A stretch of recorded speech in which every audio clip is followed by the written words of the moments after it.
guys, hello. How are you today? Or should I say, moms out there? It's cold. It's sunny, but it's quite cold. Here's my princess. She's already asleep under blankets, and here's my little prince. You can see him. He's also sleeping. It's really cold. I actually had my hair up and no neck warmer, but after walking for about 20 meters away from the house, I was like, yeah, I think I'm gonna turn around and go get those extras and put my hair down because it's warm with it like that. The sun is nice, it feels nice, but the wind is yeah, I think I told you about the icy winds here. Not really cool place in the winter, but you know, the birds are chirping, so it's really nice feeling. It's very dry, and put lots of lotion and lip gloss or whatever you have in the winter, and lotion on your hands.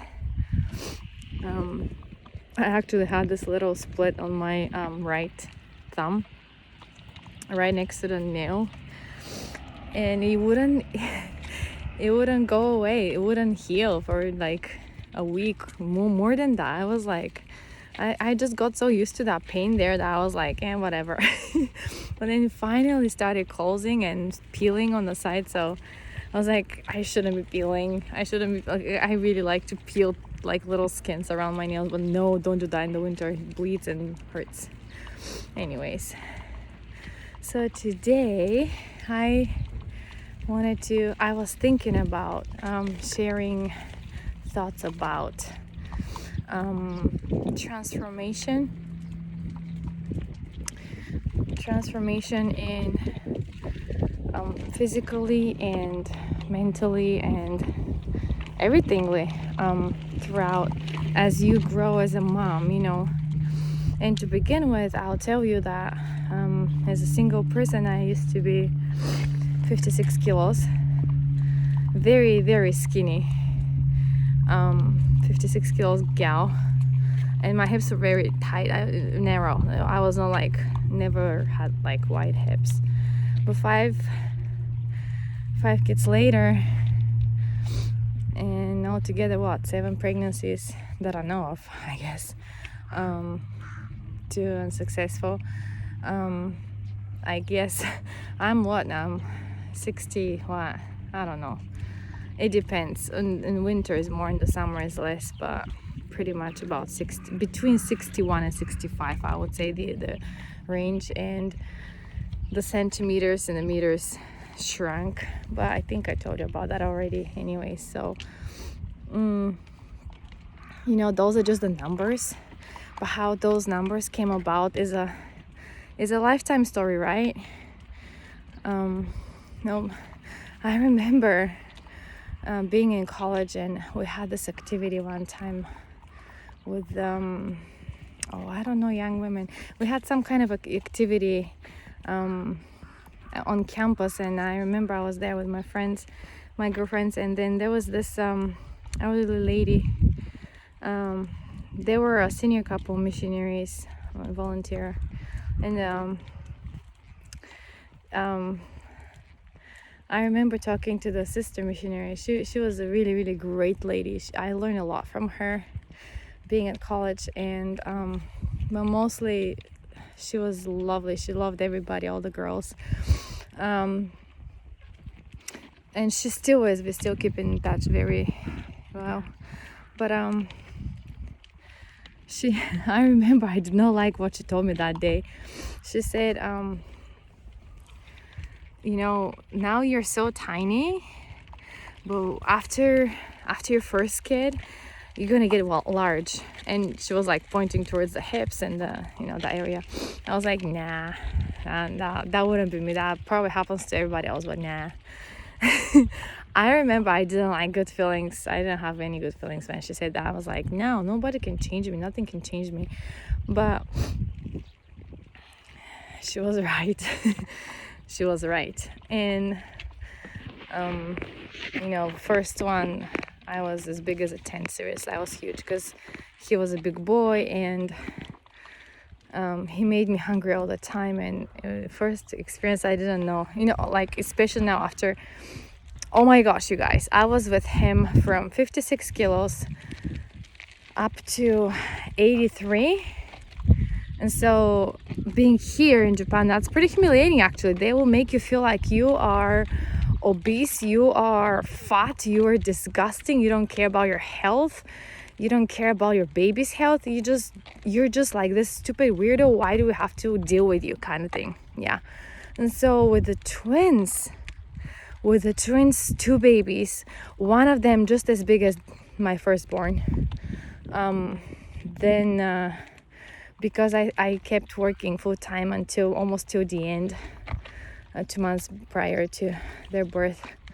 So basically I was eating school lunch, like those meager portions, the kids portions, and then I didn't really eat any extra, except I was bringing some fruits at 10 o'clock around their long break time, or during classes when I don't have class and I'm sitting on my desk. I was munching those fruits, and that's it.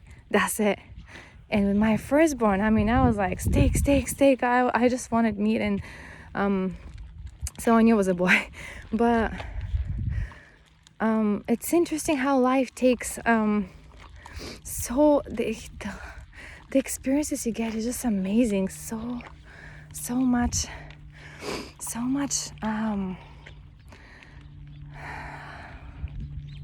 I don't know how to explain it. So with the twins, I ended up being less, gaining less weight than when I was pregnant with my first one. So I learned from that it depends. Like here, they really strive for keeping your healthy and keeping you well. So you can have your body back to normal in no time, and your baby's healthy as well, or babies, depends. But also the attitude is just, it's our way or no way. I don't know, what are you doing, stupid foreigner, so huge, eating cake and cream every day probably, right? So physical transformation for a lady versus a man it's amazing. It's amazingly huge. I think I'm over generalizing here, okay?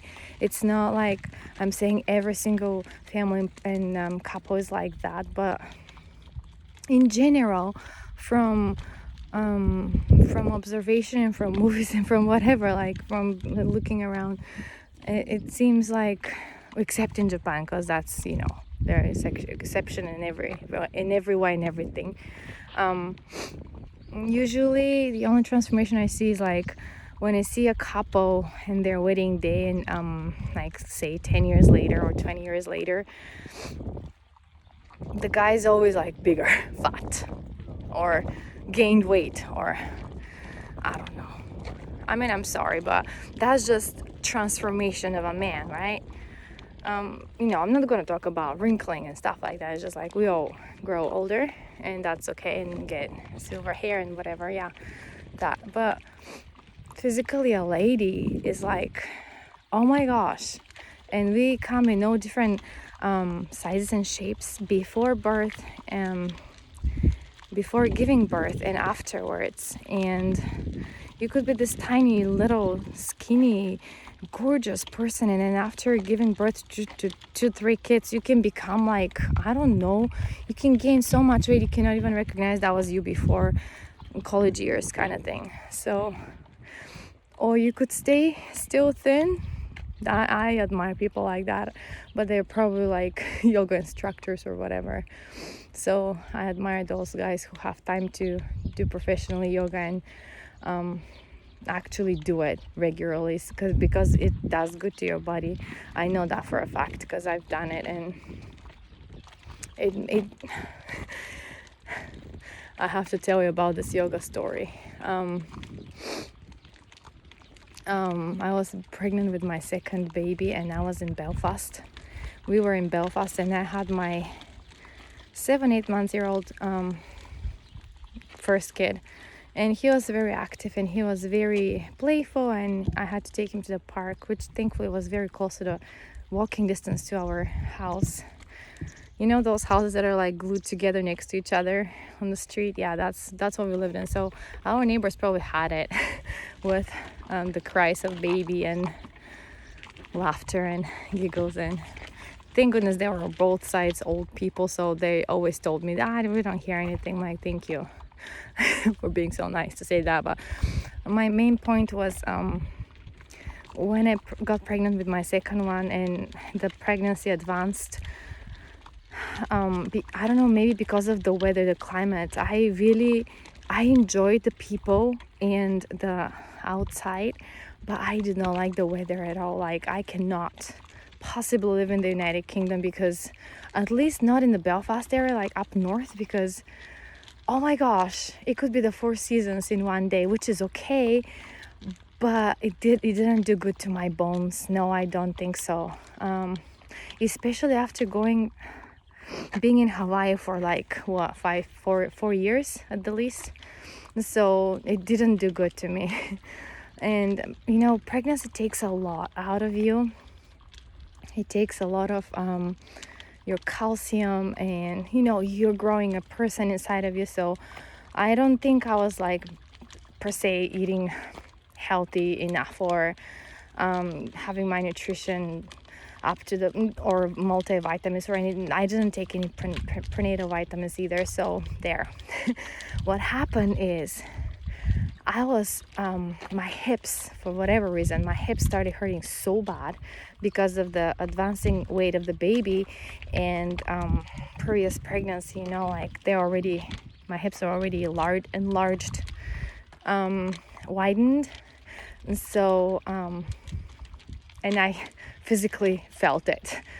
It was a gross kind of like crack, kind of like in the movies, gross kind of sound. But anyways, yeah, things pop and crack when you push baby out. Anyway, so my point was, I remembered yoga, and you guys, before that, I remember walking in the city center with husband and baby the baby in the stroller, and I was using the stroller as a walker and was walking really slow because it was painful to walk.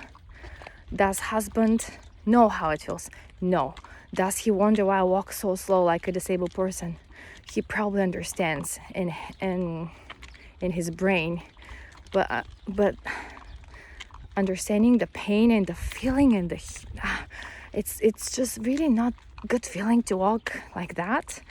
But I wanted to also be able to move my body a lot. So anyways, with that said, I googled some yoga for prenatal yoga, and I started doing it. At the beginning it was really painful and impossible, so I did it like 2-3 times a week, and then I saw it started being really gave me good results. So I started doing it more often, like every day. So every morning after taking care of baby, I actually did that regularly. And it did very good to me. I was able to get up actually without holding on to furniture and walk normally outside, and I started walking bigger distances. So the point was, I had to keep my body moving. But I'm telling you, the cold, I'm a cold person. It's always cold, so it just always kind of like squished, and the back hurts, neck hurts, just like right now actually, same thing here. But it was just it was horrible. So when we came back here, it was summer prior to his birth, my second boy. And so coming back here, the climate changed. It was just humid and hot, and I remember I regained this energy and this my body kind of like embraced this new weather better than the one in Belfast. So yeah, it was it was a great place to be in, but for a year. But I think I'm okay without being there. I do miss friends there, but thank goodness for social media. We can keep in touch anytime we want and reach out. We actually left lots of stuff there still. But anyways, that was one very interesting experience. So I know for a fact yoga works. Well, yoga works really well. That's that. And then before pregnancy and after pregnancy, going the hormone levels going back to normal, that is not a transformation. And quite honestly, it depends how you're brought up probably, and how you have been taught by your mom about your self-esteem and stuff. But I didn't have much anyways before marriage and pregnancy. So you start looking down on yourself, how you look so horrible and big. And you have to have also the knowledge that it takes 9 months for your body to grow a human being inside, and also it takes about the same amount of time to go back to normal and feel in your own skin again. I mean, think about it. You're still nursing, you're still bleeding for a month after that. Your muscles of your shoulders and arms become bigger and stronger because of constantly holding baby, leaning towards the baby. Just your body changes. You develop muscles here and there that you didn't know you even have unless you're working out well or doing yoga again, like I said. But it transforms into this body that is ready to be an assistant to a little human or two in this beautiful case. So you start looking down on yourself and the baby blues, right? And you don't have enough sleep. That's another thing. Your husband could be perfectly snoring right next to you or in the same room where you are, and you could be like nursing the baby in the dark, just enjoying looking at this little face or two. And then when the rest of the family has to get up and get going with the normal day, you're exhausted and just want to drop down dead. But you can't, because you have to get up and do the chores and do whatever you can, unless they demand the babies demand your attention, and then while they're sleeping they can drop down dead. Which I did at first, like the first 2 months of those two.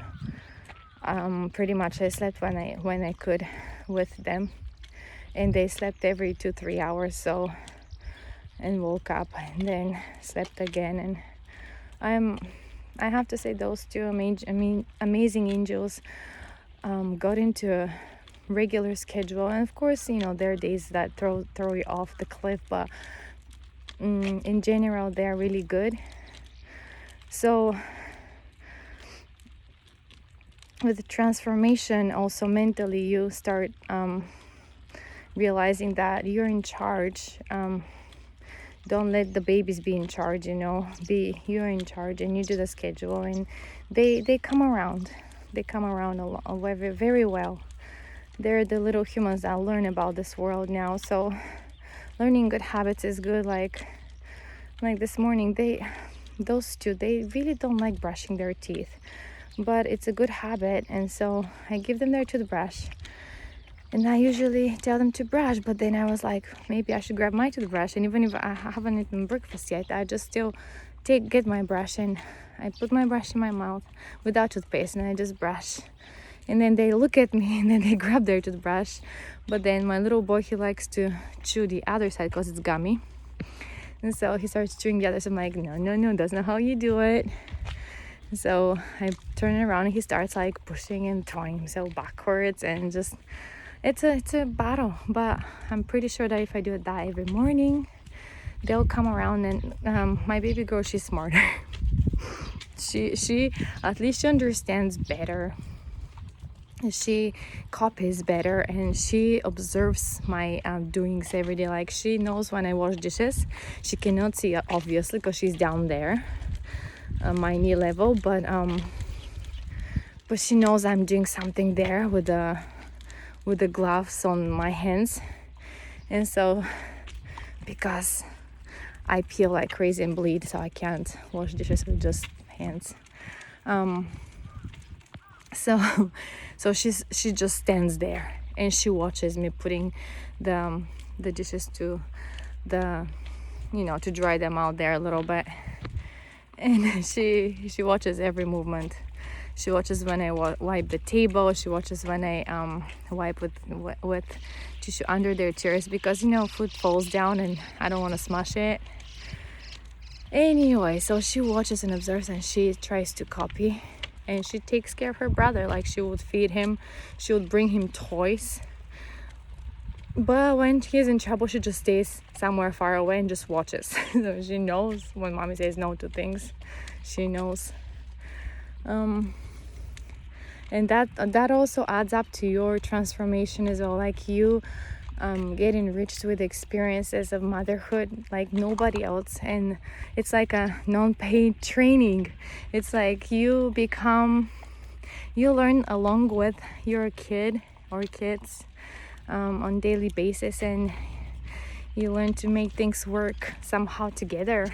And that's what fires me up actually the most in the house, when one of the older kids decides that he is special, so he's not gonna help with anything, and it's gonna be his way, and he wants to focus on himself. If I see that, I really don't like it. And I always tell them, like, if you don't work as a team, it becomes harder on the others. If you decide to bail with helping, that means a lot of things, like you don't care about them, you put yourself in the first place, and things like that. So they try to understand that, but they have their good days and bad days, so I get it. But I get fired up. I do. I don't like it. But everybody has different personalities. Some people just, I don't know, some people are just not really family oriented people, so I cannot really do much about that. All I can do is teach them by my example and by saying things, sometimes not even nicely, but I have to. So that's a transformation of body, man versus woman. It's amazing. It's great. I mean, I remember what I used to be, and now, like, I have this constant back pain. It's not like the one I'm talking about before. It's just constantly stiff, because again, babies are getting heavier and heavier, and they demand, especially in the mornings and towards the end of the day, they just want me to hold them. And if I grab my baby girl, and then my baby boy stretches his ends up too, and it's really hard, you guys, because you want to hold both of them, but then there are two things happening. It's really heavy when I hold both of them, and then she, for whatever reason, doesn't like when I pick him up as well, and she doesn't want him to be next to her. I don't know why. It's just, she's like, no, it's mommy and me time kind of thing. I don't want you to be around. But I do grab him, and then I end up getting on the floor, both of them, and she squeezes out, and so he ends up nesting on my laps, and it's just always like that. It's the same thing. But I want her to know that I love them both at the same, and that's important. Nobody should be put before the other, and that's not good. I've seen it way too many times, and it ruins the kids. It really does. Everybody should be loved equally.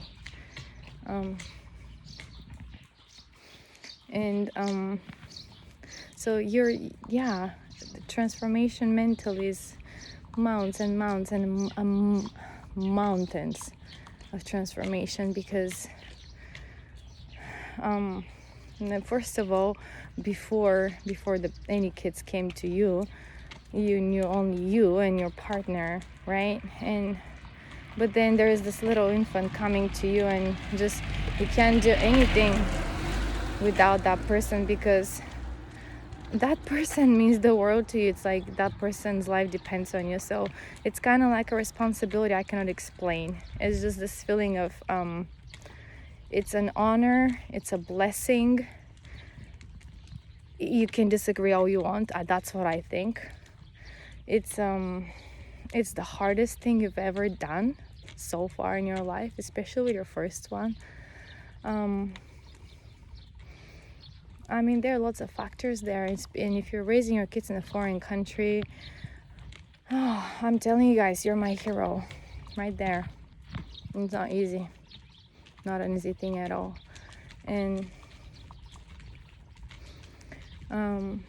so mentally you become this, like, honestly, I'll tell you, speaking of foreign place, right? I remember one time my from the 3 boys I had, my youngest, he had some kind of problem. I don't know, was it in the hospital or something? They were testing his pee or something, so they were saying that they found some blood, too much of something in his pee or whatever. I don't remember. See, I don't even know how to explain it, because it's not explained to me in English, so I don't really know. But I was worried that maybe his kidneys are failing or something. I don't know. I was worried about him. So I ended up being at school, at my school, and then after lunch, because I'm thinking about that all morning, and I have to, still be cheerful and teach classes and, be funny clown for the kids at school, which is okay. I can do that. But I broke down in the bathroom. I remember I went to brush my teeth, because I don't really brush my teeth in the staff room where everybody else is. I can't do that. Like, teachers walking around brushing teeth, talking to each other with their toothbrush in their mouth. I can't do that. I'm sorry. So I'm a private person, and that's what we do in Europe, and that's how I'm grown up. So raised up with that kind of habit, and you go to the bathroom and you brush your teeth there. So I did that. And there was one teacher. She and I were friends because she could speak some English, or she had the guts to speak in English, because they all can do to some extent, but they wouldn't bother. But she did. She was a special ed kind of teacher, and she was helping students who cannot be in their classroom. They have like a special room for them, so they learn on their own pace, along with their whatever hobbies they like to do, so they stay sane and calm, and make sure their medication is taken on time and things like that. So she was really nice and patient. And I remember that lady came in the bathroom as well, and she saw me like something is wrong. And I was just like, I was just really worried, and was praying in my heart, everything is okay with my boy, that he's gonna grow out and be a strong man, and everything's gonna be fine with him. There will be nothing to worry about. And so she came, and she's like, Boriana Sensei, what's going on? So I told her, probably knew better how to explain that back then. It's been a while, you guys, so I don't really remember the whole situation, but thank goodness. But I explained to her, so she listened to me. She was like, oh, that's okay. Sometimes those tests show like those kind of things, but it's fine. Don't worry, he's okay. So I was like, okay. So I stopped brushing my teeth, and she just came and grabbed me and gave me a big hug. And they don't do that usually here. So I knew that she was like, this angel sent that day to me to just give me comfort, And I felt better. I did feel better. And so I kept going with my day. And at the end of the day, I just remember going home and just grabbing that kid and grabbing him and holding him tight for a while. When something happens to your kids, it does something to you. It does something to you because, I don't know, they're just part of you, I cannot explain it. I don't think a guy can feel the same. I'm sorry, I don't think a guy can feel the same connection. I don't think it's possible. I don't know. It's just physically, biologically, everythingly. Like, they're half of their father, obviously, but I don't know how to explain it. It's just, if something happens to them, it happens to me as well. I go through the same thing with them. I don't know. I just worry too much. So being in a foreign place, that's my point again, back to it. If something, so you live constantly with that worry that, whatever happens, if something happens, especially now with during Corona and with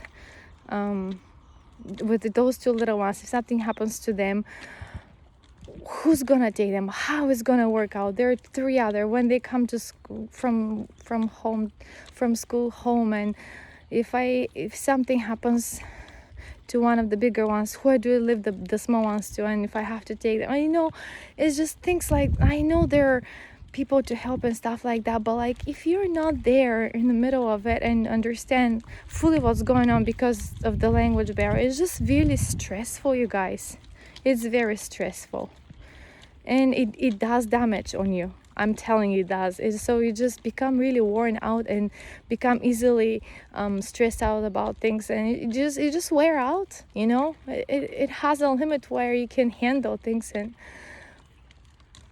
I don't know, when you can't handle it anymore, it's just like you just need a break, because things will continue to happen. And like,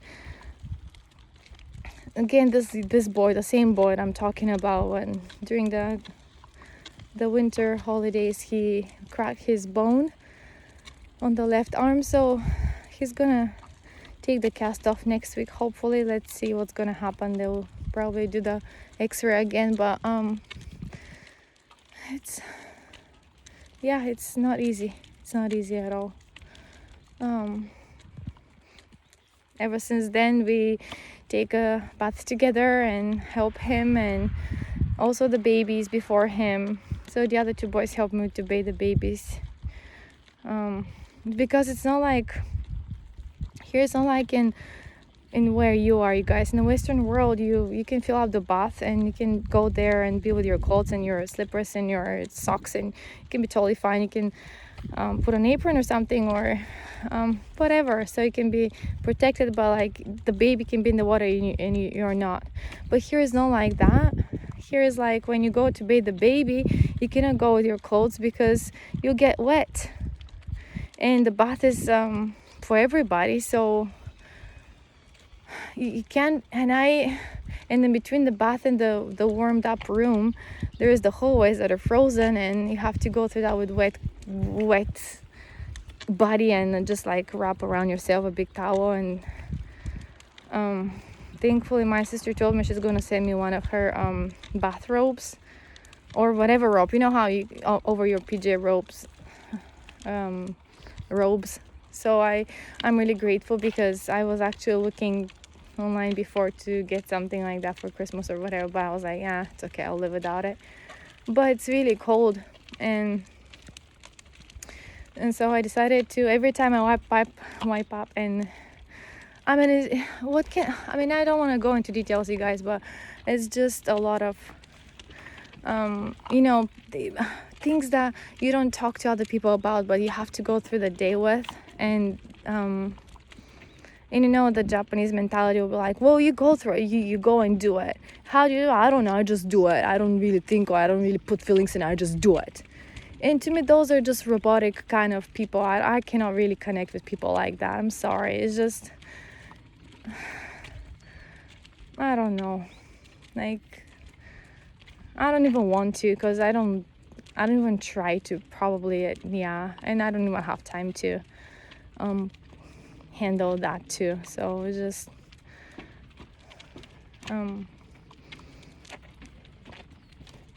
yeah, transformation is a real thing. And I don't want to sound like feminist or anything, but like, to me, men have no idea. And I know some try to understand and appreciate and compliment and express gratitude in some ways, but you know, in the land of no emotions and no expressing anything whatsoever, it's not like that. So that's that. And sometimes you get to hear things from like other people, and you're like, yeah, thank you for understanding, because I don't feel that understanding where I am and where I live. So it's really hard. Like one time the twins had to go through, I think, the first month check up, and so we had to go back, and then they had to check me up too. How is everything healing inside of me? So I was fine, and after my checkup was done, so I went with my husband and mother-in-law, and they were helping, because it's just two babies and this big huge stroller, and they were tiny. So we went to wait for their checkup in a room where there were so many people with little babies too. But anyway, so we go there, and it was so usually take them one by one, but those two were twins, so they took both of them. And I remember they were crying a lot. They were fuzzy, I don't know. But it was this young doctor, and I don't remember exactly what he said, but what husband translated to me was raise them with confidence. It's like, wow, like, you're a foreigner here having those two. Like, that's a brave thing. I don't know why, but I remember those words and warmed my heart. Because it is hard, dang it is hard. And I don't see the end of it. Sorry, guys.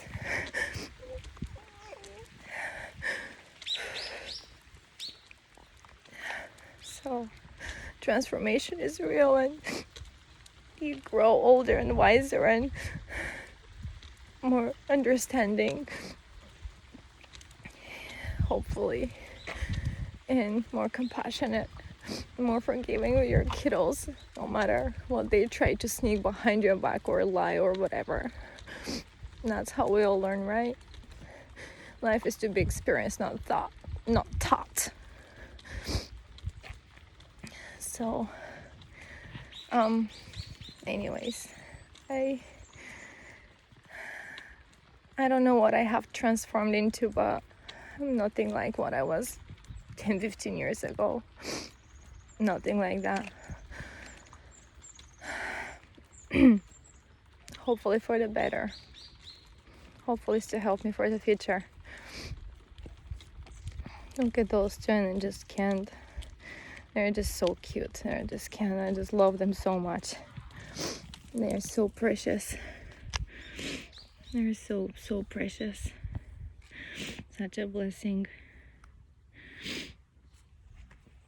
And they grow fast. It's been a year since I had them, and it's like, wow.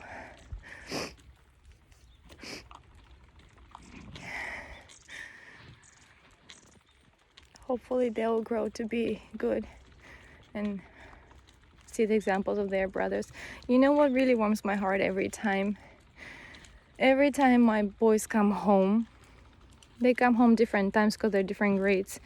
But when they come home, those two little people go straight to them and give them a big hug. They're still with their uniforms, and I'm like, just wash your hands first, please. So they, especially the little guy, he just loves his brothers. When they come home, one by one, he starts hugging them gives them a hug, and then another one, and then my little girl waits next to him, and then she goes and hugs them too. It's really cute. Oh, it's just really cute. I love it. It's really cute and heartwarming. They do it every day. Every day they do that. They build connections with each other, and hopefully they'll be good friends, even though 10 years difference with the oldest and 9 and 8. Wow. Yeah, it's a big gap, but thank goodness they're two, so they can be together, even if they don't like it sometimes. I'm pretty sure they're not gonna like it sometimes. They'll probably get okay. They'll be okay. But main point message for all those moms out there is, please love yourself the way you are. Who cares how you looked like in your college years? When you look around those beautiful souls you brought into this world, and the care you know, like, you spend so much time caring for them. You don't have much time to think about you anymore. It's like those perfect nails or makeup or I don't know, new clothes every few months. Yeah, right. You know, shoes, bags, like those attire things. Who cares how your hair looks like today, or if you brush your teeth? You did a lot of things that you should be grateful for and proud of, I think. Yeah.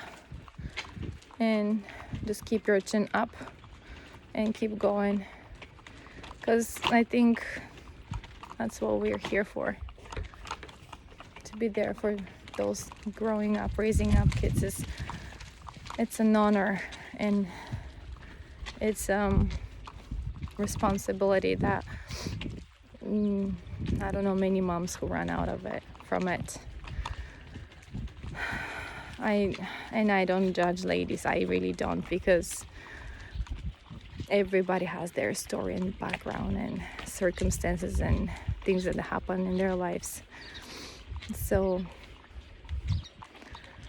my idea, what I really believe is a whole country, society, nation can be stronger if there's stronger families.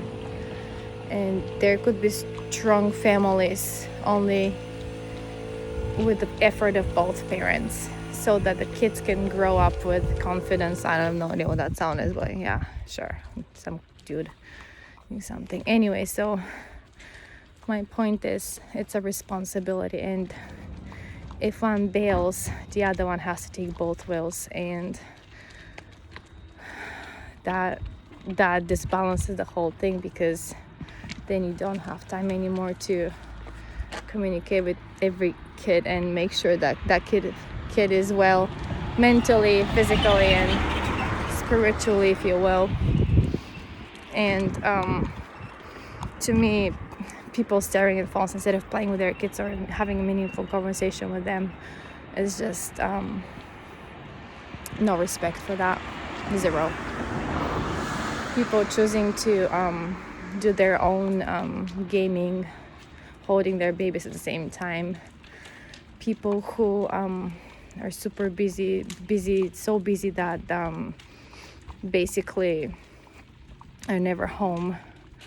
I think busy is okay, but when people overdo it because their priorities are not set towards family, then I just zero respect for that kind of person.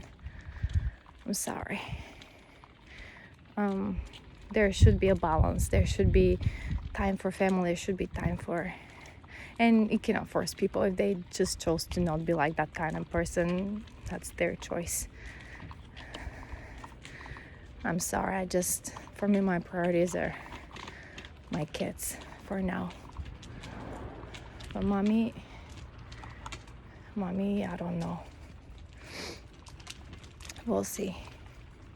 But sorry, it's been a long message, but I'll see you hopefully soon. If it's a warm day tomorrow, I'll take the babies again.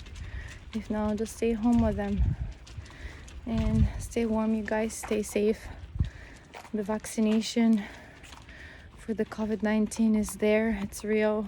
In the fridges, huge fridges that they say probably will come to Japan by June. I don't know, May, June.